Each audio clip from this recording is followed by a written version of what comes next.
अस्सलाम वालेकुम, मैं हूं अलीना फारूक शेख और ये है तहरीक आदम एतमाद का रिपोर्ट कार्ड। जनाब, वजीर आजम इमरान खान ने कौम से बराह रास्त खिताब किया और जो ख़त का मामला काफ़ी रोज़ से चल रहा है उसके ऊपर वजीर आजम इमरान खान ने बात की। वजीर आजम ने पहले तो किस तरह से बैरूनी ममालिक पाकिस्तान पर असरअंदाज होते हैं इसकी तारीख बयान की। उसके बाद जो ख़त है उसका जिक्र करते हुए वजीर आजम इमरान खान की ज़बान फिसल गई, गलती से उन्होंने अमरीका का नाम ले लिया और उसके बाद फिर कहा भी, रजिस्टर भी करवाया कि नहीं नहीं वो नहीं, कोई और एक मुल्क है जिसने खत लिखा। बहरहाल ये कहते हुए वजीर आजम आगे बढ़े और बताया कि किस तरह से इस खत में या मुरासले में ये कहा गया कि अगर तहरीक अदम एतमाद कामयाब होती है तो पाकिस्तान को माफ कर दिया जाएगा और अगर नाकाम होती है तो पाकिस्तान को खमियाजा भुगतना पड़ेगा, इसके लिए संगीन नताइज होंगे। वजीर आजम ने एक और ऐलान भी किया, उन्होंने कहा कि इतवार को अदम एतमाद पर वोटिंग होगी। ये भी कहा कि इस्तीफा नहीं देंगे, आखिरी बॉल तक मुकाबला करेंगे। जो उन्होंने मुनहरिफ अरकान हैं उनके लिए भी एक मैसेज छोड़ा और कहा कि कौम से गद्दारी हो रही है और एक एक की शक्ल याद रखेंगे, कौम इनसे हिसाब लेंगे। उन्होंने कहा कि जो मर्जी हो जाए, तहरीक अदम एतमाद का नतीजा जो भी हो, किसी सूरत ये जो साजिश हो रही है, बैरूनी साजिश, बैरूनी मुदाखलत पाकिस्तान में हुकूमत के खिलाफ उनके मुताबिक, उसको कामयाब नहीं होने देंगे। अपने एनालिस्ट से तमाम तर मामले के ऊपर उनकी राय जानेंगे। साथ ही साथ आज नाटी कमेटी का बड़ा ही अहम इजलास भी हुआ है, उसके ऊपर भी डिस्कशन करेंगे। सारी डिस्कशन के लिए हमारा बुनियादी सवाल कुछ यूं कि वजीर आजम के जो खिताब है उसको वो रेट कैसे करते हैं। 1 से 10 तक की ऑप्शन है, 1 सबसे कम, 10 सबसे ज्यादा। हमारे पैनल पर आज मौजूद हैं अतर काजमी साहब, शहजाद इकबाल साहब, मजहर अब्बास साहब, महमद सरफराज साहिबा और इरशाद भट्टी साहब भी हमें ज्वाइन कर रहे हैं। अतर, सबसे पहले आपकी राय चाहूंगी, किस तरह से आप रेट कर रहे हैं वजीर आजम इमरान खान के खिताब को, और सबसे अहम सवाल, क्या इस खिताब से वो नाराज अरकान, वो MNAs, वो इत्तेहादी जो कि चले गए PTI का साथ छोड़ के, क्या उनको वापस ला सकेंगे वो इतवार के दिन वोटिंग के लिए? देखिए, अब ये जो आज का खिताब था उसका इंपॉर्टेंट जो फैक्टर था, इंपॉर्टेंट जो उसके अंदर चीज थी, वो उसी खत या उसी सफारती मरासले के हवाले से इमरान खान साहब का मौकिफ था, जिस हवाले से कुछ लोग ये कहते रहे कि ये तो कुछ भी नहीं है, ये तो बिल्कुल ऐसे ही बात हो रही है, हवा में बात की जा रही है, एक सियासी बयानिया बनाया जा रहा है। लेकिन आज हमारी कौमी सलामती की कमेटी ने उसका एतराफ किया, उसके ऊपर तशवीश का इजहार किया, उसका जवाब देने का जिक्र किया। और कौमी सलामती की कमेटी में कौन कौन शामिल है सब लोगों को पता है, तीनों सर्विसेज चीफ शामिल है उसके अंदर। तो जो ये बयानियां क्रिएट करने की कोशिश की जा रही थी कि इमरान खान की हुकूमत को कोई धमकी नहीं दी गई, किसी को कोई मसला नहीं है और ये बिल्कुल एक सियासी बयानिया है, तो वो तासुर तो आज बिल्कुल जायल हो गया। ये एक हकीकत है कि इमरान खान की हुकूमत को धमकी आई और कुछ ताकतें उनसे नाराज हैं। जहां तक उनके खिताब का ताल्लुक है, क्या इस खिताब से वो लोग वापस आ जाएंगे जिन लोगों ने उनको छोड़ दिया? देखें, अगर वो इतने प्रिंसिपल्ड होते तो वो छोड़ के ही ना जाते। इस खिताब से वो वापस तो नहीं आएंगे, लेकिन उनके ऊपर प्रेशर जरूर पड़ेगा। बहुत सारे लोग ये कह रहे थे कि जितना दबाव इमरान खान साहब के ऊपर पड़ रहा है, हो सकता है कि वो आज अपना इस्तीफा देने का ऐलान कर दें, हुकूमत छोड़ने का ऐलान कर दें, लेकिन उन्होंने आखिरी बॉल तक लड़ने का फैसला किया है और यही उनकी सियासी हिकमत अमली। और आज का जो उनका खिताब था वो सिर्फ एतवार तक के लिए नहीं था, वो आने वाली बहुत सारी एतवारें, आने वाले बहुत सारे महीने, उनके लिए उन्होंने अपनी जो पिच है हमवार की है। ये वो सियासी बयानिया है जिसको लेके आगे अब वो चलेंगे और मेरे ख्याल में इसका वजन इतना ज्यादा होता जाएगा दिन ब दिन कि बहुत सारे हलकों के लिए इस वजन को बर्दाश्त करना मुश्किल हो जाएगा। अच्छा था, आपने अभी सियासी हिकमत अमली की बात की, तो जरा ये भी क्लियर कर दीजिए, इसके ऊपर दो राय पाई जा रही है।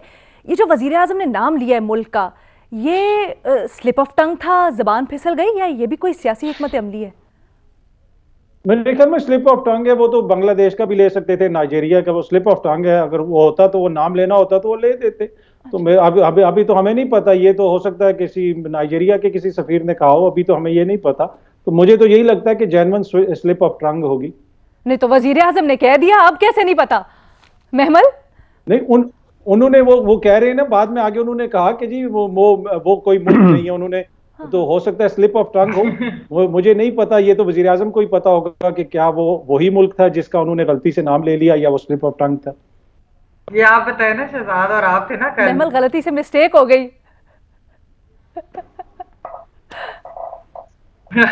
गलती से मिस्टेक होगी अलीना, और काफी बड़ी मिस्टेक होगी है। लेकिन खैर अलीना, बात ये है कि देखिए, ये बात हो रही है जिस केबल की, वो अगर ये बात मार्च के शुरू में हुई, तो जो सवाल जो है वो आज हामिद मीर साहब ने बिठाया और भी लोग उठा रहे हैं, वो यही है कि 21 को फिर ओआईसी में स्पेशल गेस्ट क्यों बुलाया गया अंडर सेक्रेटरी ऑफ स्टेट को अमेरिका की। अगर ये इसी तरह की कोई बात थी, क्या ये असल में ये वाली चीज है कि एक्चुअली इसी वजह से कि ये उनको लग रहा है इसको साजिश की तरह जिस तरह प्रेजेंट किया जा रहा है, या फिर ये एक आफ्टर थॉट है। जब ये सारा वोट ऑफ नो कॉन्फिडेंस का मामला शुरू हुआ, जब ये लगा कि हमारे हाथ से ये चीज निकल रही है, हमारे नंबर्स पूरे नहीं होंगे, हमारे को इस तरह से एक सियासी तौर पे इस्तेमाल किया गया। अगर आप आज नेशनल सिक्योरिटी कमेटी की उनकी स्टेटमेंट भी पढ़ ले, तो उसके अंदर क्या लिखा हुआ है? उसके अंदर एक तो ये है कि ये अनडिप्लोमेटिक लैंग्वेज है, और दूसरा है कि इंटरफेरेंस इन इंटरनल अफेयर्स वाली वो बात की गई है। ये बात तो जब यूरोपियन यूनियन के एम्बेसडर्स ने वो खत लिखा था, तो उसके ऊपर भी इस किस्म की जुबान, क्योंकि ये तो डिप्लोमेटिकली कहते ही इस तरीके से हैं क्या। लेकिन उसके अंदर ये लिखा है कि ऑपोजिशन को पैसे दिए गए, क्या उसके अंदर कहीं ये नेशनल सिक्योरिटी कमेटी की जो प्रेस वो आई है स्टेटमेंट, प्रेस रिलीज आई है, क्या उसमें कहीं लिखा है कि रेजीम चेंज होने जा रही थी? क्या उसके अंदर इस तरह की कोई बात लिखी है? देखिए, जहां तक ये है, ये रशिया और यूक्रेन वाली वॉर तो जो है ये, अब अगर आप टाइमलाइन को भी आप देख लें ना, कि जो वोट ऑफ नो कॉन्फिडेंस का आपने बताया, पाकिस्तान में कब से बातें हो रही थी, मेरे ख्याल में गालिबन 2-3 महीने तो हो चुके हैं। फिर ऑपोजिशन ने तो फरवरी के अंदर शुरू में अनाउंस कर दिया।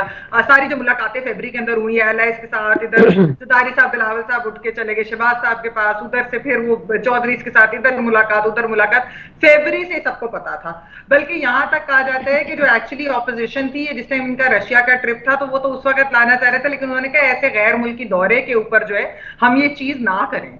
तो क्योंकि जाहिर बात है वजीर आजम सब कहीं गए होंगे, तो वो उसका एक इम्पैक्ट होता है। तो खैर बात ये है कि ये इस तरीके से किसी एक मुल्क के ऊपर और फिर कहना कि ये आलमी साजिश है, मेरे ख्याल में कि ये बिल्कुल गलत चीज है। और फिर जो आप अपोजिशन और पूरे अपने एलाइज भी जो आपको छोड़कर अगर चले गए, जो जो आपके खिलाफ है, आप कह रहे हैं वो गद्दार है, वो गद्दार है। और ये जो आप, और फिर एक और भी चीज है लीना, कि ये ऐसी बात नहीं है, हमने क्या पहले नहीं कभी सुना कि चाइनीज गवर्नमेंट भी जो है सीपैक के ऊपर कुछ चीजों के ऊपर नाराज हुई, कुछ शख्सियात से, हुकूमती शख्सियात से नाराज थी, उनसे बात नहीं करना चाहती थी। उसका मतलब है कि क्या वो रजीम चेंज चाह रहे थे? क्या हमारे अपने दोस्त ममालिक, गल्फ ममालिक, उन्होंने हमारे कुछ इस तरह की बातें नहीं की थी? तो क्या वो हमारे खिलाफ कोई आलमी साजिश हो रही थी कि इस हुकूमत को निकालना चाहते हैं? बहुत सारी चीजें होती है ना, इस तरह की बात करना और गद्दारी के सर्टिफिकेट बांटना तो मेरे ख्याल में बहुत इररिस्पॉन्सिबल, वो दुरुस्त नहीं है आपके ख्याल में। शहजाद की राय लेते पहले इसके ऊपर जरा। अलीना, राय क्या लेनी है? पाकिस्तान की जीत हुई है, कप्तान की जबरदस्त इनिंग्स थी, इससे बड़ी ब्रेकिंग न्यूज क्या हो सकती है हमारे लिए? मतलब टारगेट जहां 349 का हो, बाबर आजम की 114 रन की इनिंग्स हो, इससे बेहतरीन क्या दिन हो सकता है पाकिस्तान के लिए फिलहाल? मतलब सियासत पे तो बात करते रह रहे हैं, लेकिन मैंने कहा मैच पे जरा बात करें। तो जो कौमी असेंबली में मैच पड़ा हुआ है उसका क्या कहेंगे? हाँ, मैंने कहा इतना हम सियासत कर रहे हैं, थोड़ा सा ब्रेक भी मिले ना। आज खुशी का मौका है, लग रहा था पाकिस्तान ये मैच हार जाएगा, बट जैसे कप्तान की बड़ी शानदार इनिंग्स थी, 114 इस प्रेशर में बड़े टारगेट के सामने स्कोर करना, बड़ी मुबारकबाद हो उनको, पूरी पाकिस्तान टीम को, कि अब मुकाबला आखिरी मैच तक जाएगा। तो सियासत पे आते हैं अलीना, मैं रेट नंबर वाइज मुझे बड़ा मुश्किल होता है, मैंने पढ़ाया भी है, मैं इसको सियासी तज्जिया समझ रही हूँ। ध्यान से शहजाद, मैं आपने जो अभी क्रिकेट का हवाला दिया, मैं तो इसको सियासी तज्जिया समझ रही हूँ। मैं तो सियासत के कप्तान की जबरदस्त इनिंग्स है इस खिताब के बाद ये समझी हूँ, सोच ले। नहीं, वो क्रिकेट में अब साबिक कप्तान हो चुके हैं, कप्तान बाबर आजम है, मैं क्लियरली उसकी बात कर रहा था। अभी मैच खत्म हुआ है, मैंने कहा आप लोग सारे तज्जिए दे रहे थे, मैच खत्म हुआ, मैंने कहा मुबारकबाद। शहजाद कितने एक्साइटेड है इस मैच के ऊपर, और अच्छी बात है, होना भी ऑस्ट्रेलिया को हराया है भाई। हमने ऑस्ट्रेलिया के खिलाफ वोट ऑफ नो कॉन्फिडेंस पास करवा ली। एक कप्तान है, हाजिर कप्तान है बाबर आजम, तो हमेशा कप्तान ये क्यों समझा जाता है कि इमरान खान है? अच्छा, मैं एक्चुअली सियासत पे बात करना चाह रहा हूं। वजीर आजम की जो तकरीर थी, बड़ी मेहरबानी, बड़ा शुक्रिया। मेरे ख्याल से वजीर आजम की जो आज की तकरीर थी, उसमें वैसे तो वो कह रहे कि मैं आखिरी बॉल तक फाइट करूंगा, मैं मुकाबला करूंगा, मैं दीवार बन के खड़ा हो जाऊंगा साजिश के खिलाफ, लेकिन कहीं ना कहीं ये फील हुआ कि उनको पता है कि अब गेम उनके हाथ से निकल गया है, नंबर उनके पास है नहीं। आज एक आखिरी ऑप्शन ये था, कल से जो मुलाकातों का सिलसिला दोबारा शुरू हुआ था कि शायद कोई अर्ली इलेक्शंस पर और ऑपोजिशन फिर वोट ऑफ नो कॉन्फिडेंस वापस ले ले, इस पर कुछ समझौता हो जाए, लेकिन गालिबन वो भी वर्कआउट नहीं हुआ है।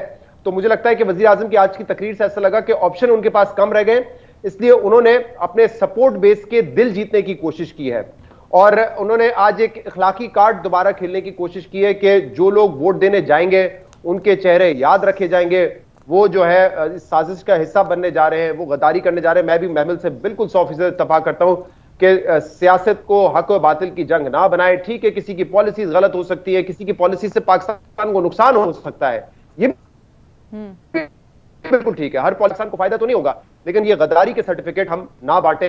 मेरे ख्याल से बड़ा क्लियरली जो मैंने कहा मैं इससे एग्री करूंगा। लेकिन मुझे लगता है कि आज जो उनका सपोर्ट बेस है, सपोर्ट बेस को उन्होंने के दिल जीतने की कोशिश की। देखिए अब ये कल अथर भी वहीं पे मौजूद थे और मैंने आज भी इस एलामिया आने से पहले, नेशनल सिक्योरिटी कमेटी का एलामिया आने से पहले मैंने बात की थी, जबकि बहुत सारे लोग ये कह रहे हैं कि रूटीन बात थी, ये तो होता रहता है। मैंने कहा था कि मैंने गवर्नमेंट के अलावा भी जो इंडिपेंडेंट सोर्सेज हैं उनसे चेक किया है, जो लैंग्वेज इस्तेमाल की गई है अनडिप्लोमेटिक है, गैर जरूरी है, बहुत ज्यादा सख्त है और उससे ऐसा लगता है कि वो एक अफरा तफरी या फिर आप कह लें कि जो मुनासिब वर्ड्स नहीं है वो इस्तेमाल किए गए हैं। और मुझे मेरे ख्याल से जो मैं बात कर रहा था वो नेशनल सिक्योरिटी कमेटी के आज जो एलामिया है उसमें मुकम्मल तौर पे एंडोर्स भी किया गया है कि अनडिप्लोमेटिक लैंग्वेज थी, ब्लेटेंट इंटरफेरेंस है और ये अनएक्सेप्टेबल है और इसका डिप्लोमेटिक तौर पे जवाब दिया जाएगा प्रॉपर चैनल के तहत। तो ये कहना कि ये कह रही है कि कहीं वो जो वजीर आजम इल्जाम लगाते हैं कि ऑपोजिशन ने साजिश की है, इसका कहीं नहीं है जिक्र। एक बड़ी रिवायती सी जबान है जो किसी भी तरह इस्तेमाल हो सकती है। मैं उसी पर आ रहा हूं। हुकूमत ये कनेक्शन इसलिए बना रही है क्योंकि वो कह रहे हैं कि उस लेटर में वोट ऑफ नो कॉन्फिडेंस का जिक्र भी है। जहां तक ये बात है कि जो लैंग्वेज गलत थी उसको कंडेम करना चाहिए कि इस तरह की कम्युनिकेशन डिप्लोमेटिक लेवल पे आप नहीं करते, वो अपनी जगह पर है। बट हाँ, क्या अमेरिका क्या वाजे तौर पे प्रैक्टिकली ऑपोजिशन के साथ मिलकर उन पे पैसा खर्च करके रिजीम चेंज कर रहा है यहां पर, इस बात के कोई सबूत नहीं है। ये वाला जो पहलू है मेरे ख्याल से, क्योंकि ऑब्वियसली एक लेटर था जिसपे उन्होंने पहले बात नहीं की, 7 तारीख आया था। हुकूमत को मेरा तज्जिया ये कि हुकूमत समझती थी कि शायद आखिरी वक्त में कोई हेल्प आएगी, इंटरवेंशन होगी और वो मामला इतना आगे नहीं पहुंचेगा और हुकूमत को बचा लिया जाएगा। ऐसा जब नहीं हुआ तो फिर मेरे ख्याल से हुकूमत ने सोचा कि अब इसको लाएंगे पेपर को। पेपर की हकीकत है, लेकिन हुकूमत इसको जो इस्तेमाल कर रही है वो अब सियासी मकासद हासिल करने के लिए चल रही थी। जरा इसके ऊपर भी बात करते हैं। पहले भट्टी साहब का, ठीक है, खिताब के ऊपर भट्टी साहब की राय भी जान लेते हैं। ठीक है जी, ठीक है, भट्टी साहब की राय भी जान लेते हैं इसके ऊपर। भट्टी साहब, किस तरह से देखते हैं वजीर आज़म इमरान खान ने आज जो खिताब किया, और क्या ये खिताब कौमी असम्बली में कुछ इसके असरात आपको नजर आएंगे? फिर जो उस दिन होगा वोटिंग वाले दिन, उसको किस तरह से असरअंदाज कर सकता है? मैडम शेख, तकरीर के लिए इमरान खान साहब आके बैठे, उन्होंने ख़ुद को कंपोज किया, पानी पिया और फिर तकरीर के पहले चंद जुमले जिसमें दुख थी, तकलीफ़ थी, थकावट थी और बहुत कुछ था, उस पर मेरा दिल बड़ा किया कि मैं टीवी स्क्रीन के सामने गाऊं कि तुम जीतो या हारो हमें तुमसे प्यार है, घबराना नहीं। लेकिन फिर मैंने कहा कि नहीं, ये तो सियासत है, इस सियासत में इसी तरह इमरान खान साहब आए और इसी तरह उनको जाना पड़ेगा। तकरीर का कुछ हिस्सा माई बेस्ट फ्रेंड था, थर्स्टी क्रोक था, जो हमें हर उनकी तकरीर में नज़र आता है। तकरीर का कुछ हिस्सा पिछली तकरीर जो आखिरी जलसे में इस्लामाबाद में हुई थी वो है। तकरीर का कुछ हिस्सा पिछले 3 दिन से हम सुन रहे हैं, देख रहे हैं। और लेकिन तकरीर का कुछ हिस्सा, यानी एक ऑफिशियली बाकायदा तौर पर वज़ीर आज़म ने कहा कि नो इस्तीफ़ा, साजिश का मुकाबला करूँगा, वोटिंग इतवार को होगी, कौम मेरा साथ दे। नाम लिया मुल्क का, अल्लाह खैर करे, इसके साइड इफ़ेक्ट्स अल्लाह खैर करे। लेकिन मैं इस हक में हूँ कि अगर ये जो कि अब ये साबित हो गया कि ख़त तो है, यानी हमारे सफ़ीर की वो जो असेसमेंट है वो ख़त तो है, ये हुकूमत को तरीक़े अदमाद से पहले मिला, ये भी साबित हो चुका है। इसमें तरीक़े अदमाद का कई बार जिक्र है, ये भी साबित हो चुका है। तरीक़े अदमाद कामयाब होगी, पाकिस्तान को सब कुछ माफ़ कर दिया जाएगा, नाकाम होगी तो बुरे नताइज भुगतने पड़ेंगे और पाकिस्तान से अच्छे तल्लुकात रखने या नहीं, ये तरीक़े अदमाद के बाद देखेंगे। अभी तक जो सामने आया है ये भी सामने आ चुका है। साबित होने से मेरा मतलब है कि ये सामने आ चुका है, जो कि अभी तक अब ये है कि ये एक हकीकत है कि साजिशें होती हैं हमारे मुल्क में, तो 74 सालों में कितनी बैनुल-अक़वामी साजिशें हुई, और उसका आखिरी मेमोगेट, डॉन लीग, पता नहीं क्या क्या। जो बाइडन ने रूस का रिजीम चेंज करने की धमकी दे दी, इराक, शाम, लीबिया, पता नहीं क्या क्या आगे वो होता है। तो ये तो है, ये तो डन है। लेकिन जो इसके बाद है कि तो नाम लेना, मेरा ख्याल है कि अब बहसियत कौम हमें नाम लेना चाहिए। अगर इतना सीरियस थ्रेट है तो हमें नाम लेना चाहिए कि फलां मुल्क हमारे इतनी दिलचस्पी ले रहा है कि वो वजीर आजम को तब्दील करना चाहता है, वो अदम एतमाद में इंटरेस्ट ले रहा है। क्यों ले रहा है? हमने कभी ट्रंप का कहा, या ट्रंप के किसी सोशल मीडिया या फलाना? देखें कितने और साइड इफेक्ट्स हैं। फैटफ है, वो है IMF है, कर्जे हैं, अकेले हैं, और कितने साइड इफेक्ट्स भुगतने पड़ेंगे। तो मेरे ख्याल है बहसियत कौम अगर नाम लिया या गलती से निकल गया या वही मुल्क है तो इस पे खड़े होना चाहिए। दूसरी आखिरी बात मैडम शेख, इमरान खान इनकी हुकूमत नंबर गेम में बज़ाहिर हार चुकी है। वो अब आवाम से कह रहे हैं कि बाहर निकलें, साजिश को नाकाम बना दें। मेरे कप्तान, ये नहीं होने वाला। इस कौम में इतना करंट नहीं है कि ये असली या नकली साजिश पे बाहर निकलें और इस नाकाम बना दें। भुट्टो साहब ने एक लेटर पिंडी में सड़क पर लहराया था, क्या हुआ? कितनी कौम निकली? 17 लोग थे उनके जनाजे में। नवाज शरीफ यमन एटमी धमाकों के क्या हुआ? मुझे क्यों निकाला? अवामी अदालतें लगाई, खुद को बरी कर लिया, क्या हुआ? और रैली उनकी एयरपोर्ट में पहुंची थी, और बेनजीर भुट्टो ने हर बार अवाम को बुलाया, कुछ नहीं हुआ। पहले भी हुई है, तो अब भी भट्टी साहब को ऐसा लगता है कोई है। भट्टी साहब ये कहते हैं नाम लेना चाहिए, अगर गलती से निकल गया तो कोई मसला नहीं है। ये भी आके मज़े साहब से और अपने बाकी तज्जियाकारों से पूछते हैं कि क्या ये दुरुस्त हिकमत अमली होगी, क्या ये कौमी मफाद में होगा कि अगर नाम ले। और तीसरी बात कहते हैं कि जी ये जो इमरान खान ने कहा है कि बैरूनी साजिश हो रही है हुकूमत के खिलाफ, तो अवाम निकले उनके हक में। अवाम में इतना करंट नहीं है। जरा पूछते हैं महमल से, क्या है अवाम में करंट या नहीं है? एक ब्रेक के बाद।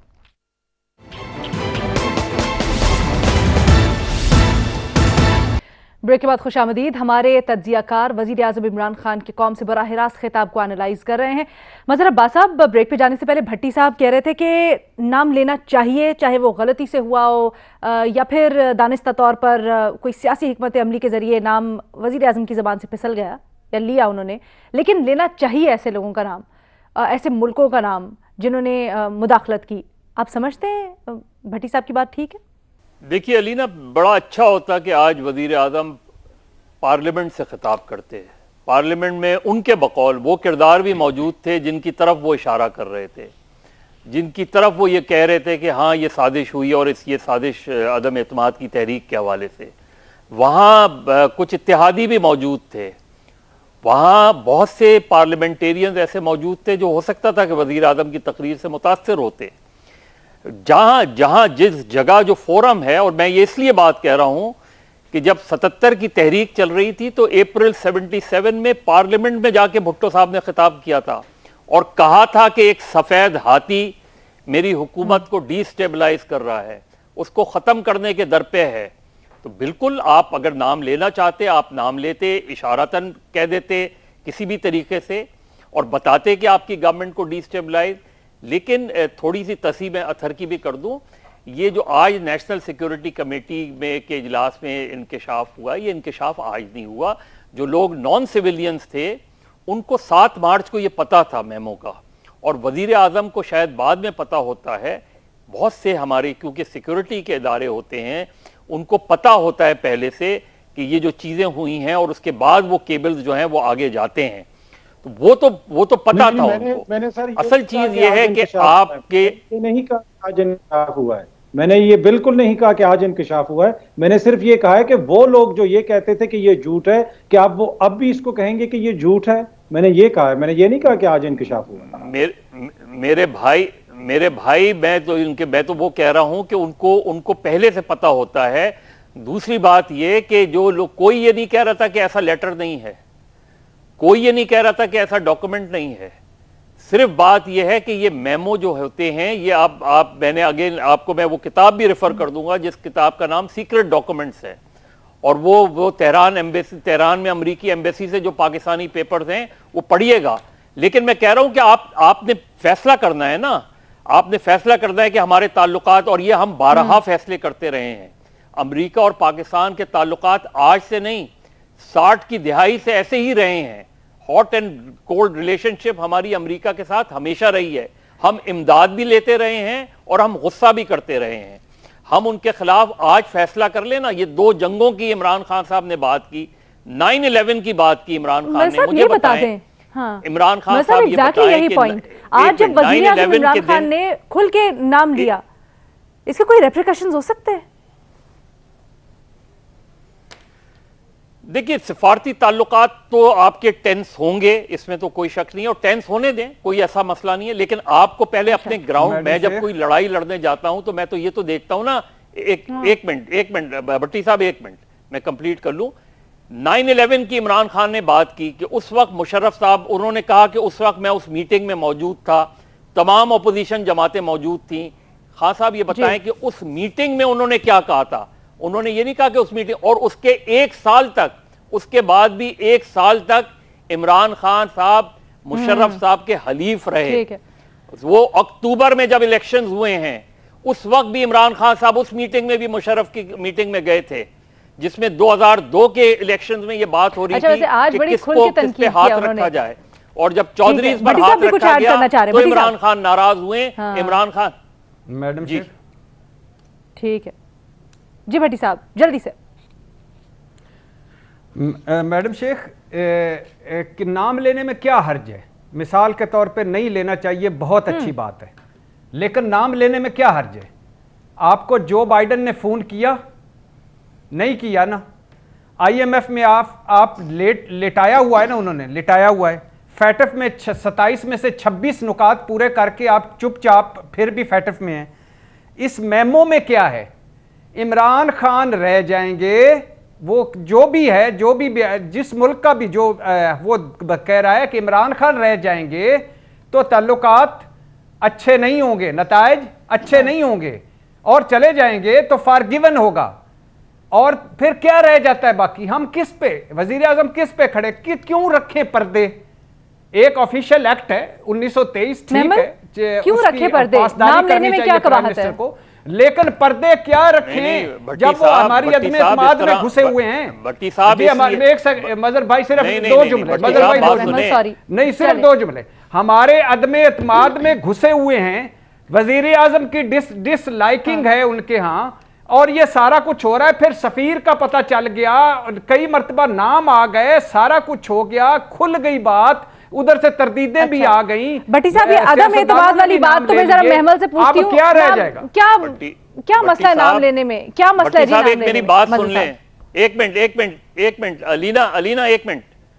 देखिए भट्टी साहब, चीज ये है कि जब इस तरह की चीजें होती है ना, जो किसी भी मुल्क की इंटरनल पॉलिटिक्स जब हो रही होती है ना, तो ऐसा नहीं होता कि जो उधर की एम्बेसीज हैं, फॉरेन एम्बेसीज हैं, वो अपनी रिपोर्ट्स नहीं करती, चाहे वो आपके यहाँ जनरल इलेक्शंस हों, बाई इलेक्शंस हों, लोकल बॉडीज इलेक्शंस हों, ये सारी चीजें रिपोर्ट करते हैं वो अपनी कंट्री को कि पाकिस्तान या XYZ किसी भी कंट्री की इंटरनल पॉलिटिक्स क्या हो रही है, वो रिपोर्ट करते हैं बाकायदा। और ये बात भी मैंने आपको बताया ना कि 77 में ये यहाँ की एम्बेसी ने भेजा था, अमेरिकन एम्बेसी ने अपनी कंट्री को, द पार्टी इज ओवर, खत्म हो गई है, जिसके जवाब में भुट्टो साहब ने कहा था the party is not over. आज भी अगर आप फैसला करें फॉरेन पॉलिसी, फिर इल्जाम लगा रहे हैं कि इमरान खान का आना साजिश है। अब इसका क्या सबूत है? इसका कोई सबूत है? चलो उस खत का तो हम बड़े सबूत मांग रहे हैं, तो वो इसका भी कोई सबूत मांगे। भट्टी साहब साजिश के तहत है, उसका कोई सबूत है? भट्टी साहब कमेटी, अच्छा भट्टी साहब कमेटी ने यही फैसला किया है ना कि उस कंट्री को जवाब दिया जाएगा, तो जो तरीका होता है उसी तरीके से बिहेव करेंगे ना।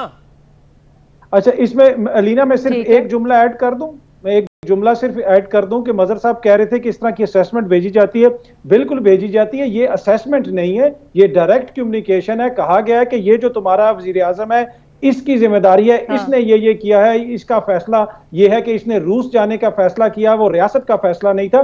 ये असेसमेंट नहीं है, ये डायरेक्ट आपको थ्रेट किया गया है, ये वो है। तो ये दो बिल्कुल अलग चीजें। और इसकी लैंग्वेज और डिप्लोमेटिक लैंग्वेज नहीं है, क्वेश्चंस आंसर्स हैं, क्वेश्चन आंसर, जब हम बात करें कोई असेसमेंट असेसमेंट से ऊपर की चीज है मैडम शेख, इसको इतना तो मान लो यार कि ये है। तो फिर किस आप इतना भी नहीं मानते हमारे ये तो कौन डिनाई कर रहा है ये नहीं है। पहाड़ बनाया जा रहा है। भट्टी साहब फिर आज क्या फैसला करना चाहिए था? आज फैसला ये करना चाहिए था कि पाकिस्तान में उस सफीर को निकाल दिया जाता। आज फैसला ये करना चाहिए था कि आप उसके ताल्लुकात के बारे में करें ना, खड़े हो ना, फिर ये ना करें इधर उधर बट ना करें, खड़े हो, फैसला करें। किसी मुल्क का नाम गलती से फिसल गया, उस पे इतना हो रहा है कि ये सिक्योरिटी रिस्क है, सिक्योरिटी रिस्क है, इसकी जबानबंदी की जाए। भाई तो आप एक करके डिफेंस आप करें ना, फिर आप फैसला कर ले। फिर खड़े तो हो गए हैं, खड़े तो हो गए हैं। अमेरिका को सिर्फ नाम वजीर आजम के मुंह से एक मुल्क का नाम निकला है तो सारी अपोजिशन इकट्ठी हो गई, ये सिक्योरिटी रिस्क है, इसकी जबानबंदी करवाओ। इन्होंने कोई पीछे खड़े होते हैं किसी बात पे? मुल्क खड़ा होता है, पूरी अपोजिशन खड़ी होती है, सारे खड़े होते हैं, आगे जाके कोई बात। पार्लियामेंट में जाके तकरीर करते ना, वहां कहते कि कोई एक सफेद हाथी है जो हमारे पीछे पड़ा हुआ है। कौमी सलामती की कमेटी ने भी कह दिया, सब कुछ कह दिया, हम लोग मानने के लिए तैयार नहीं है। तो हम कह रहे हैं कि हुकूमत खड़ी हो जाए। भाई हम तो मान जाएं पहले, हम मानने के लिए तैयार नहीं है। उड़ा रहे हैं, कह रहे हैं ही कुछ नहीं, है ही कुछ नहीं, फजूल है। जेंटलमैन और हाँ, एक एक करके प्लीज महमल को शामिल गुफ्तगू करते हैं, उसके बाद मैं के पास आती हूँ दोबारा से। महमल आपकी क्या राय? पहले जो है काफी नहीं कोई बात नहीं, शहजाद आप भी ऐड कर दें, छोटी सी बात कुछ शहजाद भी करना चाह रहे थे, फिर मैं तो सिर्फ कहना चाह रहा था, देखिए मामला कितने 180 डिग्री चेंज हो गए। अभी कुछ देर पहले ख्वाजा आसिफ ने कहा है, क्योंकि इमरान खान एक एंटी अमेरिकन पोजीशन ले रहे हैं, तो ख्वाजा आसिफ साहब ने शायद सोचा कि हम बिल्कुल प्रो अमेरिकन पोजीशन लेते हैं, इंतहा से ज्यादा। उन्होंने कहा अमेरिका वाहिद मुल्क है जो माशी मुश्किलात पाकिस्तान के लिए खड़ा कर सकता है, अगर वो चाहे तो हम ऐसे हालात पैदा कर दे कि पाकिस्तान ऑयल के बिल भी ना पे कर सके, और अगर आज हम वेंटिलेटर पे हैं तो वेंटिलेटर वो अमेरिका ने प्रोवाइड किया हुआ है। अब 2018 में यही ख्वाजा आसिफ साहब पाकिस्तान के फॉरेन मिनिस्टर थे, तो उनका स्टेटमेंट था कि no alliance with US any more, we have other options, we have other allies. फिर उन्होंने एक जगह पे ये कहा जी, US behaviour is neither of an ally not of a friend. ये अमेरिका में बैठ के ख्वाजा आसिफ साहब फरमा रहे थे अमेरिका के लिए। फिर वो कह रहे रशिया सुपर पावर है, सैंक्शंस के बावजूद हमें रशिया से बेहतर ताल्लुकात बनाने चाहिए। हमारे सियासतदान सिचुएशन बिल्कुल बदल गई है, जब मौके पे चौका मारना मेरे ख्याल से हमारे सियासतदानों को आता है। आज इमरान खान अगर एब्सोल्यूट एंटी अमेरिकन पोजीशन ले रहे, जो कि मेरे ख्याल से इतनी नहीं लेनी चाहिए, जाहिर सी बात है बहुत सारे ताल्लुकात हमारे अमेरिका के साथ है और मामला जुड़े हुए हैं, लेकिन ख्वाजा आसिफ ने पूरे डिफरेंट 180 डिग्री लेके जो उनके अपने स्टेटमेंट्स थे उनको कॉन्ट्रडिक्ट करके आज वो कह रहे हैं कि अमेरिका ने तो हमें वेंटिलेटर पर रखा है। पहले कहते थे आज इमरान खान कह रहे होते ना कि अमेरिका महबूब मुल्क है, अमेरिका मेरे साथ है, तो ख्वाजा आसिफ कह रहे होते हमें खड़ा होना चाहिए, खुददारी दिखानी चाहिए। क्या हम अमेरिका के आगे लेट रहे हैं? क्या कर, ये सिर्फ सियासतें हो रही है एंटी, जो इमरान खान ने कहना उल्ट कहना है, जो नवाज शरीफ साहब ने कहना है, जरदारी साहब ने उल्ट कहना है, जो उन्होंने कहना है इमरान खान ने उल्ट कहना है। पीछे कोई नहीं खड़ा होता मुश्किल वक्त में। वज़ीर आज़म के पीछे इतने तो खड़े हो जाओ। अदम एतमाद का क्यों जिक्र कर रहे हो? अदम एतमाद तो हमारा अपना मामला है।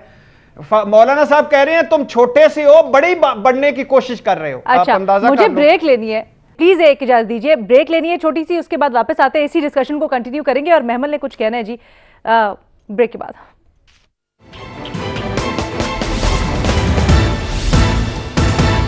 ब्रेक के बाद खुशामदीद जी। वजीर आज़म इमरान खान की खिताब के ऊपर हम बात कर रहे हैं। महमल भट्टी साहब कहते हैं क्या हो गया, जो नाम ले लिया कप्तान ने, अगर गलती से भी लिया तो लेना चाहिए। वो लोग जो तहरीक अदम एतमाद के जरिए साजिश करें आपकी हुकूमत के खिलाफ, नेम एंड शेम देम। देखिए, नेशनल सिक्योरिटी कमेटी की भी स्टेटमेंट अगर आप देख ले तो उसके अंदर मुल्क का नाम नहीं था, और उसकी एक वजह होती है। आप अपने डिप्लोमेटिक सोर्सेज से बात कर ले, आप पुराने सफीरों से बात कर ले, आप अभी भी फॉरेन ऑफिस के लोगों से अगर ऑफ द रिकॉर्ड बात करें, वो कहते हैं नाम नहीं लेना चाहिए, क्योंकि ये एक डिप्लोमेटिक ब्लंडर होता है, ये फॉरेन पॉलिसी ताल्लुकात के ऊपर इम्पैक्ट करता है। दूसरी चीज मैं आपको ये बता दूं अलीना कि ये जो एंटी अमेरिकनिज्म है ना, ये हम लोग रिलीजियस पार्टी से तो बहुत देखते थे, हमने मेन स्ट्रीम पार्टीज में मेरे ख्याल में 70 की दिहाई के बाद इस तरह का एंटी अमेरिकनिज्म नहीं देखा, और इसका इम्पैक्ट तो आता है। तो वो सुपर पावर, तो उसके आपके ताल्लुकात ये चीज। अच्छा, दूसरी बात है जो ख्वाजा आसिफ साहब की भी शहजाद ने बात की थी, उनके बयान के बाद ये नहीं हुआ कि उन्होंने ये कहा कि अमेरिका ने हमें निकलवा दिया क्योंकि मैंने इतना सख्त बयान दिया था तो हमारी हुकूमत या इस तरह की जो चीज है हमारे खिलाफ तो बैरूनी साजिश। असल बात यह है अलीना कि इस हुकूमत की ये अपनी डिफीट मानना ही नहीं चाहते कि जो अगर संडे को अगर होती है, इनको अभी तक जो नजर आ रही है, अब ये चाहते हैं कि उसका ब्लेम, उसकी एक एक्सक्यूज बनाई जाए। अब उस एक्सक्यूज के लिए अगर आलमी साजिश के इनको निकालना चाहते हैं वोट ऑफ नो कॉन्फिडेंस, आप मुझे बताएं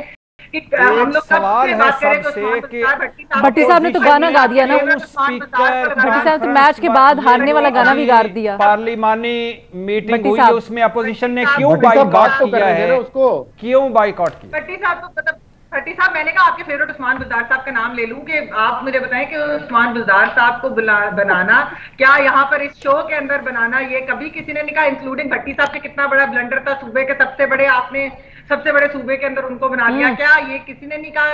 अच्छा, इकोनॉमी के ऊपर जो है सवाल, ये मैंने कल भी बात की थी, मैं दोबारा कहूंगी कि आप 4 नहीं महमल, आप दूसरी तरफ चली गई, आप दूसरी तरफ चली गई हैं, सब चीजें एग्री करता हूँ, लेकिन ये दूसरी तरफ है, इसको इससे मिक्स ना करें। और दूसरा मुझे बता दें कि अपोजिशन ने क्यों बाइकआउट किया स्पीकर वाली, ये जो अभी आज हुई है इसका, वो तो कह रहे हैं ब्लफ, देखते ना जाके खात देखना चाहिए था ना।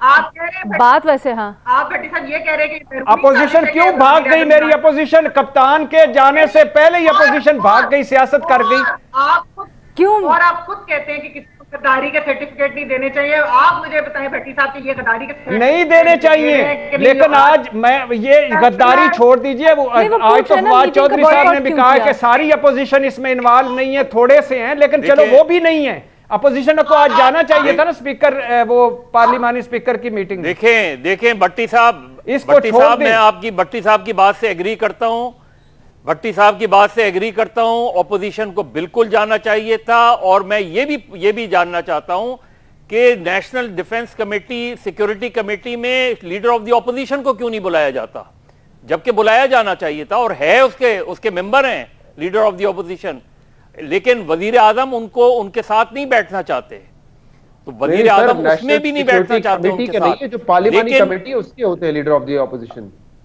National security committee. नहीं भाई, नहीं शहजाद, नहीं शहजाद, नेशनल सिक्योरिटी कमेटी में लीडर ऑफ द ऑपोजिशन को बुलाया जाता है, उसमें बुलाया जाता है। और असल चीज यह है कि बिल्कुल पार्लियामेंट्री कमेटी में जाना चाहिए था ऑपोजिशन को, वहां पे तो उन्होंने बाइकआउट किया है आज। लेकिन अपोजिशन क्यों चली गई? शहबाज शरीफ साहब ने कहा मुझे दिखाया जाए, मैं साथ खड़ा हूंगा, आज क्यों साथ खड़े नहीं हुए? क्यों नहीं गए? आज देखें, उनको जाना चाहिए था। नहीं भाई, तो आप वजीर आजम ने पार्लियामेंट में जाके मैं तो कह रहा हूं पहले दिन कि पार्लियामेंट में आज जो कौम से खिताब था वो दरअसल पार्लियामेंट में खिताब होना चाहिए था। दिया ना मज़हर साहब, पार्लियामेंट में कहना चाहिए था, इस्लामाबाद हाईकोर्ट ने कल मना किया ना। और पार्लियामेंट के अंदर नहीं इस्लामाबाद, वो तो आपने कहीं, वो लेटर तो आप कहीं नहीं दिखाते, दूर बैठकर वो लेटर तो आप कमेटी में भी नहीं दिखाते। शहजाद कुछ ऐड करना चाह रहे हैं जी, कराते और हमें भी बताते कि ये झूठ है या सच है। नहीं तो दिखाते ना, तो फिर क्या होता? वो तो आज हमने इस खिताब में भी सुन लिया ना। भट्टी साहब please, Shahzad wants to add something. Bhatti साहब प्लीज एक मिनट ना, शहजाद की बात सुन ले। जी अलीना, एक तो मैं ये कहना चाह रहा था, मैं महमद से, अगर आप पॉइंट, भट्टी साहब प्लीज अब बोलने दो देना। भट्टी साहब, मैं ये कह रहा था, महमद बिल्कुल ठीक कह रही है, शहजाद साहब मैं तो चुप हूं, ये नाम नहीं लेना चाहिए, क्योंकि देखिए वहां पे भी एक डिप्लोमेटिक लेवल पे ये बातचीत हुई जिससे वो पीछे भी हट सकते हैं। तो अगर वो पब्लिकली नेम कॉलिंग कर रहे होते, पब्लिकली धमकी दे रे होते, तो हम भी पब्लिकली करते ना, हमें भी डिप्लोमेटिक नॉर्म्स के मुताबिक जवाब देना चाहिए। दूसरा एक कमेंट अलीना, ये खत में जो लैंग्वेज थी गलत थी, नहीं इस्तेमाल होनी चाहिए, ना हमें बर्दाश्त करनी चाहिए। लेकिन इमरान खान के जो मसाइल है इस वक्त वोट ऑफ नो कॉन्फिडेंस के, वो होम ग्रोन है, वो लोकल है, उनको चाहिए कि इंट्रोस्पेक्ट करें। अनफॉर्चुनेटली कता कलामी की माजरत शहजाद, इंट्रोस्पेक्ट करे कहां पर गलतियां हुई हैं। ओके, अनफॉर्चुनेटली मेरे पास वक्त, इजाजत दीजिए, अल्लाह हाफिज।